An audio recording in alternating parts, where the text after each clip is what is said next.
నేను అనేది ఏంటంటే ఖర్చు పెట్టండు ఓకే, డబ్బులు ఉన్నాయన్నది ఓకే. నేను జల్సాలు అంటే ఇప్పుడు నువ్వు చెప్పిన జల్సా అయింది, పుణ్యక్షేత్రాలు చెప్తాడు, టూరిస్ట్ నరసింహ అంటున్నారు అన్నది అది ఒకటే ఒకే విధంగా మంచిదే కదా. ఇంకా అంతేనా జల్సాలు, ఇంకా వేరే జల్సాలు కూడా ఉన్నాయా? తాగిపిచ్చుడు, తినిపిచ్చుడు, ప్రతి ఒన్ని సొంత మామ అంటే అల్లుని లెక్కనే చూసుకున్నాడు, బావ అంటే ఇక బామ్మర్ది లెక్కనే. మనకి ఎంత అంటే వాని పెళ్లి చేసేదాకా పోతాడు, మనకి పుస్తమెట్టలు కూడా చేపిస్తాడు. అంటే ఈయన ఏం లాస్ అవుతుందో పట్టించుకోకుండా మనకి ఏం కావాలి. ఏంటి అంత డబ్బు ఏంటి? నాన్న ఏం చేస్తాడు? డబ్బు ఎక్కడదన్న? డబ్బా మరి పొలాలు కదా, పొలాలు. తాత జాగిరి, మామూలు జాగిరి కాదు. ఆయన ఎట్లా సంపాదించిండంటే, ఆయన ఏం చేసి తాత ఆయన ఇప్పుడు దాన్ని ఏమంటారు కానీ అప్పుడు నావుకిచ్చుడు అంటారు. నావుకిచ్చుడు అంటే గింజలు నావుకిచ్చుడు అంటే ఓకే, ఒక మానడిస్తే మళ్ళా దానికి మానక సగం ఇస్తారు. ఓకే, జొన్నలు ఇప్పుడు 5 కిలోలు ఇచ్చినాం, 2.5 కిలోలు దానికి ఇంట్రెస్ట్ లెక్క. ఓకే ఓకే, అర్థమైంది. గింజలు వ్యాపారం. ఆయన దస్త్రాలు ఉంటాయి, 2 దస్త్రాలల్లో అన్ని పేర్లు ఉన్నాయి ఇప్పటికీ, ఎవరెవరికి. బల్జ చంద్రమౌళి, బల్జ శరణప్ప, ఇట్లా వాళ్ళకి ఇచ్చిన పేర్లు. తర్వాత మాల రామయ్య, మాల అంతయ్య అని వాళ్ళకి ఇచ్చిన 2 మానకాలు. అవి కానుగొంట్లు ఉంటాయి కదా, గొలుసు కట్టు రాత, అవి భద్రంగా ఉన్నాయి ఇప్పటికీ. తాత రాసినాయి అవి, ఆ బాకులు, గింజలు బాకి ఉన్నాయి. గొడవ లేదా నాన్నకు నాకా? కాకుండా ఉన్న రోజులు చాలా తక్కువ. ఏ విషయంలో? ఇదే ఏ విషయంలో అంటే నేను ఇట్లా డ్రామాలు వేసుడు, ఏదన్నా పాటలు పాడు అసలు నచ్చది. అరే నువ్వు పోతావురా నీ ఏం పుట్టుబడిరా అనేది ఈ రేంజ్. తూ తూ తూ తూ తూ తూ తూ ఏమన్నా సిగ్గు శరము ఉన్నదరా నీకు? నన్ను మాత్రం నువ్వు చెప్తున్నా కదా, నేను కండ్లు మూసిన తెల్లారి అరే నీ ఆకిట్ల కుక్క కూడా చోవేదరా అన్నట్టు. అంటే ఆయన రొటీన్ పదాలు ఇంకా ఇంకా ఘోరంగా ఉంటాయి కానీ అట్లా నన్ను అయితే నీ సక్సెస్ చూసిండు ఫుల్ ప్లెడ్జ్డ్గా 3 సంవత్సరాలు. అప్పుడు ఆయన రియాక్షన్ ఏంది? అప్పుడు ఆయన రియాక్షన్ టోటల్గా చేంజ్ అయిపోయాడు. ఎట్లా?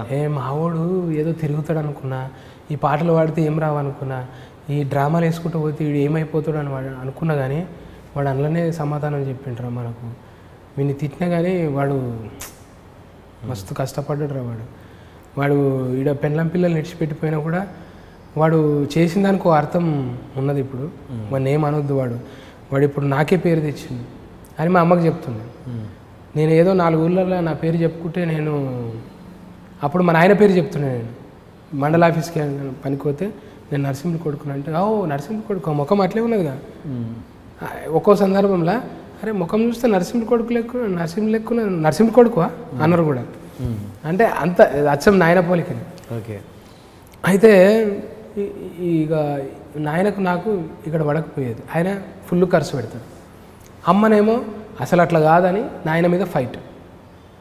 భూమి అమ్మనికైనా అమ్మనే అడ్డం పడేది, ఇంకేదానికైనా అడ్డం పడితే ఇక నేను అమ్మ పార్టీ కదా, ఎవరైనా అమ్మ చెప్పిందే 100% అనుకుంటున్నాను.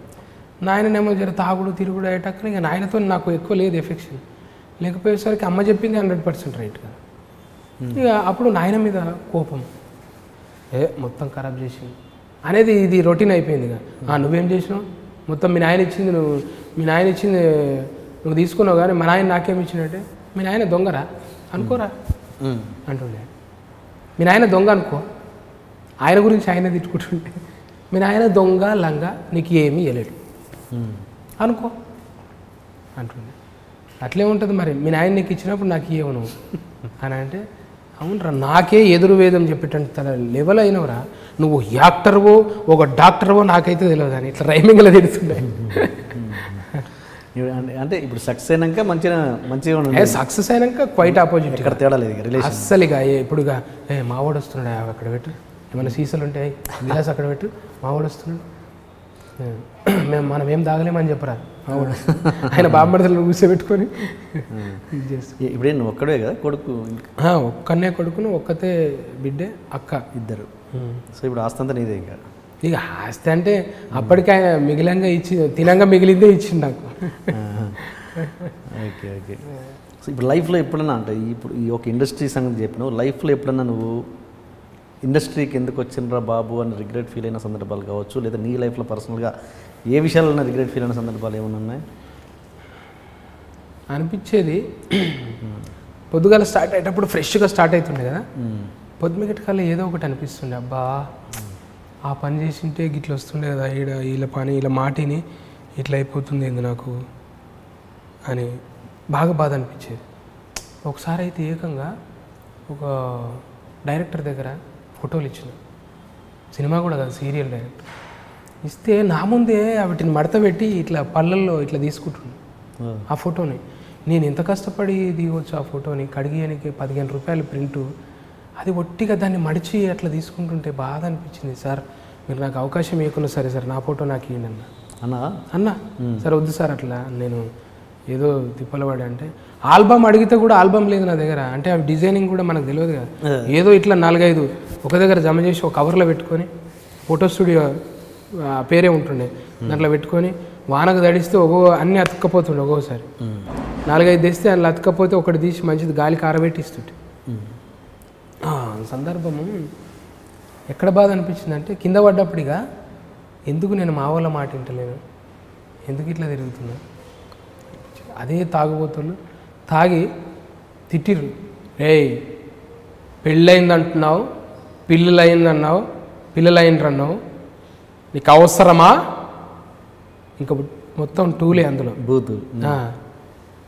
వెళ్ళకపోతే సీసా తీసుకొని నెత్తి మీద ఏడుపు వచ్చేది. పోయి అదే ఆర్సీఎం అన్న దగ్గర పోయి, అన్న ఆర్సీఎం అన్న వాడు ఇట్లా అంటుండన్నా, ఏందన్నా నేను అని అంటే, అదే తమ్ముడు నన్ను కూడా అన్నాడు రోజు అన్నాడు ఆయన, మన వాళ్ళు రావాలి అన్నాడా, మన వాళ్ళకి ఇంకా రావాలి తమ్ముడు అవకాశాలు. ఆర్సీఎం ఇదేదో నీ మీద పంచుల ప్రోగ్రాంలా ఉంది. లేదు అన్న టైమింగ్ చాలా నిదానంగా మంచిగా ఒక స్వామీజీ చెప్పినట్టు కూల్గా ప్రశాంతంగా ఉంటుంది కాబట్టి అట్లా నాకే జరుగుతున్నాయి తమ్ముడు ఇన్సిడెంట్. నీకు జరగటంలో నేనేం చేయలేను, వాళ్ళంతే మళ్ళీ దిగిపోతే మంచిగానే మాట్లాడతారు. ఆ రోజు బాగా బాధపడ్డా. అంటే నన్నే కాదు నా ఇంటిలోనూ కూడా అన్నాడు ఆ వ్యక్తి తాగి. ఇంకా డబ్బులు లాస్ అయినప్పుడు కూడా తెచ్చుకున్న డబ్బులు 2 లక్షల రూపాయలు అయిపోయినాయి. ఇప్పుడు ఎట్లా, నేను ఆ తోటలో ఏమో కార్లలో తిరుగుతురు వ్యవసాయం చేసి, నేనేమో పాగలైపోయినా. ఇట్లా అనుకున్నప్పుడల్లా భార్య కూడా అనేది, నువ్వు ఇంకెన్ని రోజులు పోతావు ఇట్లనే, పిల్లలకు ఫీజులు కట్టడానికి కూడా ఇబ్బంది అవుతుంది కదా, మరి ఏదైనా చేస్తే కదా ఇక్కడనే వచ్చి బోర్ అన్న వేసుకొని మళ్ళీ వ్యవసాయం చేద్దామని అంటే, ఆ బోర్ వేస్తే నీళ్ళు పడతాయో పడయో, ఆ పడ్డాక కూడా ఓకేనే అవుతుందా. అవి చదువులు లేని నేలలు, చదువులు ఉంటాయి, ఏదో ఎత్తులు పల్లాలు ఉంటాయి. ఇక నాకు గోస కాదు, బోర్ వేసినాక 2-3 ఏండ్లు ఈ గడ్డ మీద నీళ్ళు పెడితే రేగడి పొలం మొత్తం కోసుకుంటూ పోయి కింద పెట్టేది, మీద మన్ను దొరకపోయేది. అన్నీ భోజపార్కం అంటే ఇట్లా కట్టలు కట్టి మీద పెట్టాలి. ఇక అప్పుడు తిట్టుకున్నాడు మేము భార్యాభర్తలు, అరే ఆడ దిగిపోయింది ఆడ పెట్టేమన్నా పెట్టు అని అంటే, నేను పెట్టపో నువ్వు ఏదో చెప్తుంటావు అని అంటే, ఇక మంచిగా ఉండదు మన్ను పిల్ల తీసుకొని అంటే, కొడతావు నేను పోతా చూడు ఊరికి.